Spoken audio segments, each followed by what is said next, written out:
بظاہر ایسا ہی لگتا ہے کہ کے پی میں پی ٹی آئی کی مقبولیت کا بالآخر تختہ الٹ گیا ہے۔ عوامی غیظ و غضب ہے جو کہ بظاہر سامنے آ رہا ہے، اور سن 2018 کے الیکشن میں جو جماعت 2/3 تقریباً اکثریت سے کے پی میں الیکشن جیتی تھی، وہ اب اپنی مقبولیت پر قرار نہیں رکھ پائی ہے، اور اس کا واضح ثبوت پشاور میں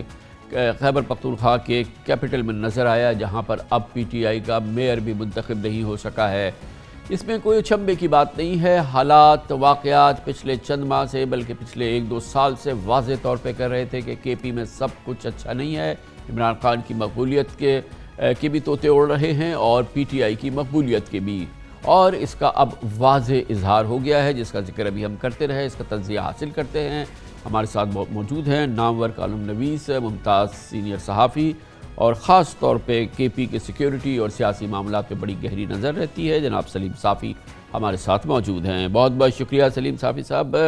یہ فرمائیے گا کہ پی ٹی آئی کا الیکشن ہارنا کوئی اتنا بڑا شاید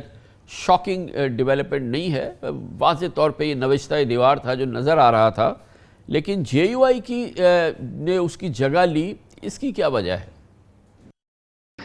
جی کامران خان صاحب، یہ آپ نے درست فرمایا کہ خود پی ٹی آئی کو بھی یہ محسوس ہو رہا تھا کہ اگر الیکشن ہوتے ہیں تو اس میں پھر ان کی یہ حالت ہوگی، اس لیے وہ ایوائڈ کر رہے تھے۔ 2019 میں ہونے تھے، جب وہ نہیں ہو سکے، پھر بعد میں عدالت کے حکم پہ ان کو کرنے پڑے، اور پھر خیبر پختونخوا حکومت نے اس کو غیر جماعتی بنیادوں پہ کرانا چاہا، لیکن وہ بھی جب عدالت نے اس کے حق میں فیصلے کی نہیں جماعتی بنیادوں پہ، تو پھر وہ اس کے خلاف سپریم کورٹ میں بھی گئے۔ تو یہ تو بالکل ان کو اندازہ تھا۔ دو چیزیں سرپرائز تھی، ایک ان کی جگہ جے یو آئی کا لینا،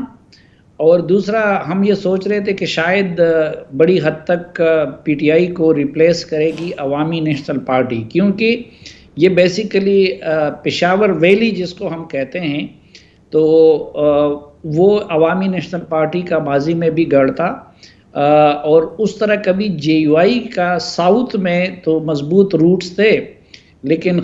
یہ جو پشاور ویلی ہے یہ کبھی جے یو آئی کا اس طرح سٹرانگ ہولڈ نہیں رہا۔ تو اے این پی نے تھوڑی سی کم بیک کی ہے، لیکن خود آپ دیکھیں کہ چارسدہ ڈسٹرکٹ میں ایک بھی تحصیل میئر عوامی نیشنل پارٹی نہیں جیت سکی، اور وہاں پہ بھی 2 تحصیل میئر وہ جے یو آئی نے جیت لیے، اور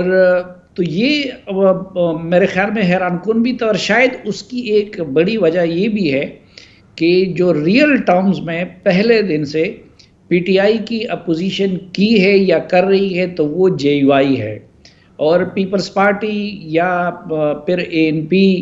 اسی طرح کی اپوزیشن اس شدت کے ساتھ نہیں کر سکی جس طریقے سے جے یو آئی کر رہی تھی۔ کیجیے گا صاحب کہ ظاہر ہے کہ یہ جو مہنگائی کی بدترین لہر آئی ہے، یہ تو چند ماہ پہلے آئی ہے، یعنی کہ پچھلے 4-5-6 مہینے کے اندر اس کی سب سے زیادہ شدت ہم نے دیکھی ہے۔ اس سے پہلے مہنگائی تھی مگر اتنی شدت نہیں تھی۔ یہ بتائیے کہ جو یہ دھڑن تختہ ہوا ہے پی ٹی آئی کی مقبولیت کا کے پی میں، اس میں مہنگائی کا کتنا ہاتھ ہے؟ اور کیونکہ اس سے پہلے ہم مسلسل یہ سنتے رہے تھے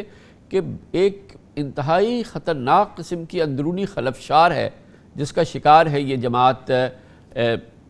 خاص طور پہ کے پی میں، اور پھر یہ کہ خود وزیر اعلیٰ کے حوالے سے ان کی غیر مقبولیت بھی، اور ان کی بھی جو ان کے حوالے سے بھی جماعت جو تھی وہ بری طرح سے تقسیم تھی، گویا کہ یہ جماعت میدان میں پہلے ہاری، اندرونی صفوں میں بعد میں ہاری، اندرونی صفوں میں پہلے ہار گئی تھی۔ جی کامران خان صاحب، یقیناً مہنگائی اور بے روزگاری بہت بڑا فیکٹر ہے پی ٹی آئی کی مقبولیت میں کمی کا یا اس کے خاتمے کا، لیکن خیبر پختونخوا میں یہ بھی بڑا ایک فیکٹر تھا جس کی طرف آپ نے اشارہ کیا۔ اب چونکہ پنجاب بڑا صوبہ ہے تو میڈیا میں اس کو کوریج بہت ملتی ہے، لیکن آپ اگر دیکھیں تو میرے خیال میں صلاحیتوں کے لحاظ سے عثمان بزدار صاحب وہ محمود خان صاحب سے بہتر ہوں گے، لیکن ان سے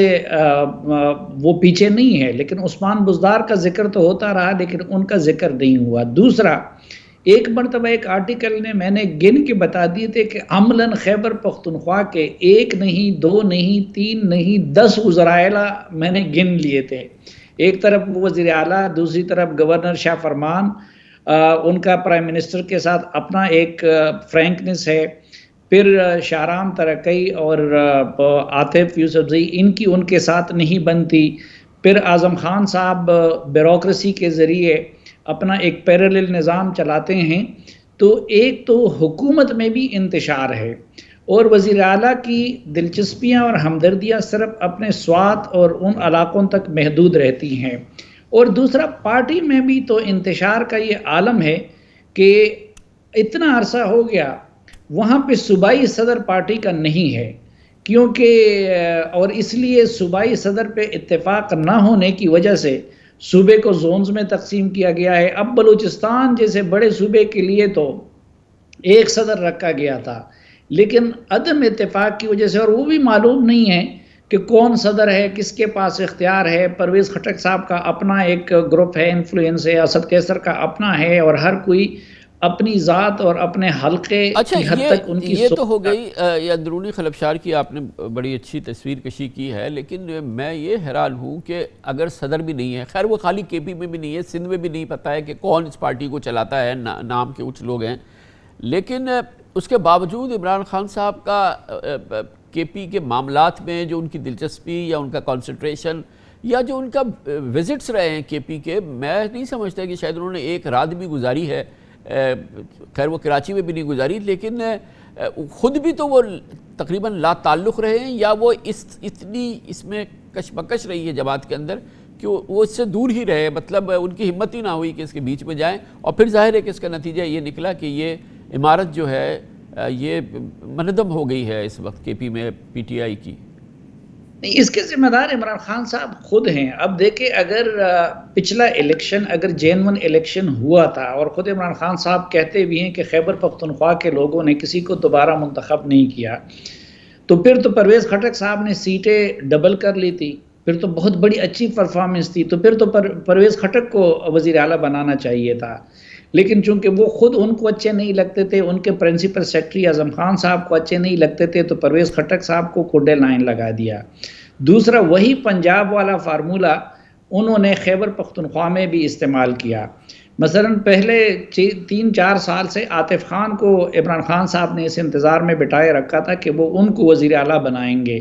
لیکن پنجاب کے کلیے کی طرح انہوں نے وہاں پہ کمزور ترین شخص کو تلاش کیا کہ جس کا پہلے سے کوئی اتنا تجربہ بھی نہیں تھا اور پارٹی میں بھی ان کی اتنی پوزیشن نہیں تھی. تو اور اس کے بعد خیبر پختونخوا کا صوبہ،